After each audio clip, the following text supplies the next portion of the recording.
بسم اللہ الرحمن الرحیم۔ کہانی کا عنوان ہے مچھلی کے پیٹ میں۔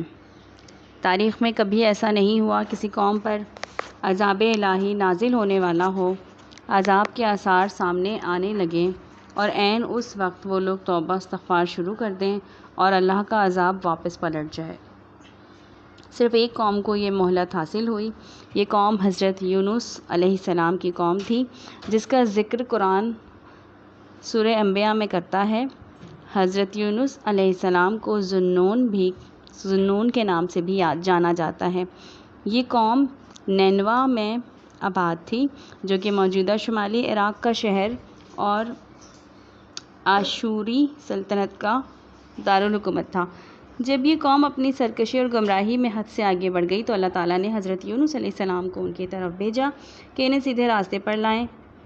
حضرت یونس علیہ السلام ایک عرصے تک لوگوں کو براہ راست پر لانے کی کوشش کرتے رہے، مگر کوئی ان کی بات سننے پر آمادہ نہ ہوا۔ تنگ آ کر آپ نے ان سے کہا، اگر تم لوگ سیدھی راہ پر نہ آئے تو اللہ کا عذاب تمہیں آ لے گا اور تمہاری نجات کی کوئی راہ باقی نہ رہے گی۔ عذاب کی خبر سن کر بھی ان لوگوں کو کچھ اثر نہیں ہوا۔ وہ بولے، اگر ایسا ہوتا تو ہو جانے دو، ہم تمہاری دھمکیوں سے ڈرنے والے نہیں۔ یہ سن کر حضرت یونس علیہ السلام کو بے حد نا امیدی ہوئی۔ انہوں نے سوچا کہ اللہ کا قہر اس بستی پر نازل ہونے والا ہے، مجھے یہاں سے نکل جانا چاہیے، مگر اللہ کی طرف سے انہیں ایسی کوئی ہدایت موصول نہ ہوئی تھی۔ ان کے شہر سے نکلنے کی دیر تھی کہ آسمان پر سرخ بادل منڈلانے لگے۔ یوں نظر آنے لگا جیسے فضاؤں میں آگ لگ گئی ہو۔ یہ دیکھ کر لوگ بہت گھبرا گئے۔ وہ سمجھ گئے کہ جس عذاب کی انہیں خبر دی گئی تھی وہ آ پہنچا ہے۔ انہیں ان قوموں کے قصے یاد آ گئے جو ان سے پہلے اللہ کے عذاب کا شکار ہوئی تھیں۔ انہیں سمجھ آ گیا کہ حضرت یونس علیہ السلام جس خدا کی طرف آنے کی دعوت دیا کرتے تھے وہی سچا اور عبادت کے لائق ہے۔ اپنی غلطی اور گمراہی کا احساس ہوتے ہی وہ سب لوگ ایک پہاڑ پر اکٹھے ہوئے اور گڑ گڑا کر اللہ سے اپنے گناہوں کی معافی مانگنے اور رحم و کرم کی درخواست کرنے لگے۔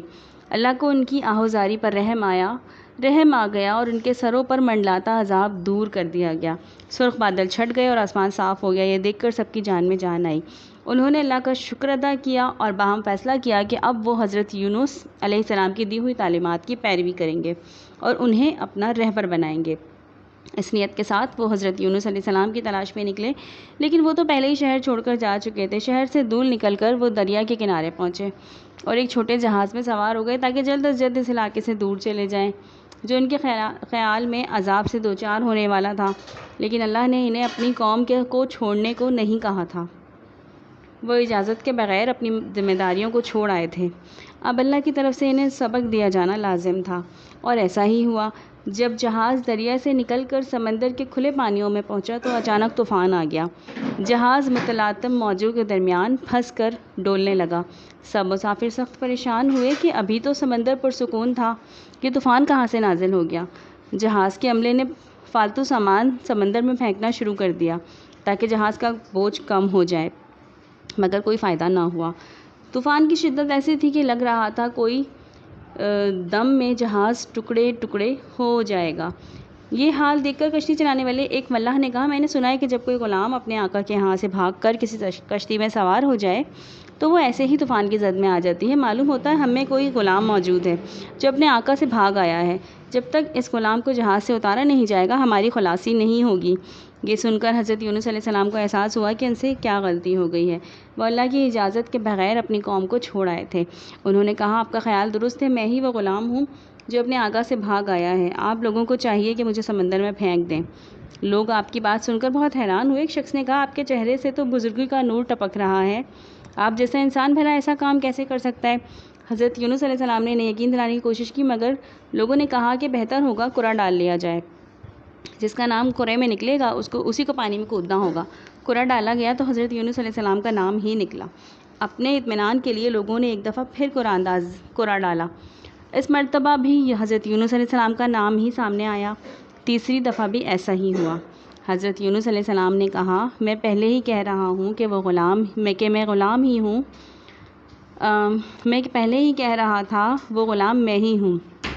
آپ کرنے کا کام یہی ہے کہ میں اس جہاز سے اتر جاؤں۔ یہ کہہ کر آپ نے پانی میں چھلانگ لگا دی۔ جیسے ہی آپ پانی میں گرے، ایک دیو قامت مچھلی تیزی سے آپ کی طرف بڑھی اور آپ کو نگل گئی۔ اگرچہ روایات میں اس مچھلی کے بارے میں صرف اتنا ہی بتایا گیا ہے کہ وہ بہت بڑی جسامت کی حامل تھی، تاہم شواہد سے معلوم ہوتا ہے کہ یہ مچھلی ویل تھی، کیونکہ سمندر میں کوئی اور مچھلی اس سے بڑی نہیں ہوتی۔ اس مچھلی کے پیٹ کے تاریخ قید خانے میں حضرت یونس علیہ السلام 40 روز تک رہے اور مسلسل ان الفاظ میں اللہ سے معافی طلب کرتے رہے: لا الہ الا انت سبحانک انی کنت من الظالمین۔ تیرے سوا کوئی معبود نہیں، تیری ذات پاک ہے، بے شک میں ہی قصورواروں میں سے ہوں۔ سورہ انبیاء آیت نمبر 87۔ بالآخر آپ کی دعا قبول ہوئی۔ اللہ کے حکم پر مچھلی نے آپ کو سمندر کے ساحل پر اگل دیا۔ اتنا عرصہ مچھلی کے پیٹ میں رہنے کی وجہ سے آپ کا جسم بہت کمزور ہو چکا تھا اور آپ کی کھال نرم پڑ گئی تھی۔ سورج کی روشنی آپ کو بری طرح چبھتی تھی، مگر آپ نے اس تکلیف کو بھی پورے صبر کے ساتھ برداشت کیا اور حرف شکایت زبان پر نہ لائے۔ حکم خداوندی سے ایک بیل وہاں اگ کر آپ پر سایہ فگن ہو گئی تاکہ آپ سورج کی کرنوں سے محفوظ رہیں۔ ایک ہرنی کو ذمہ داری دی گئی کہ وہ روزانہ آپ کو دودھ پلایا کرے۔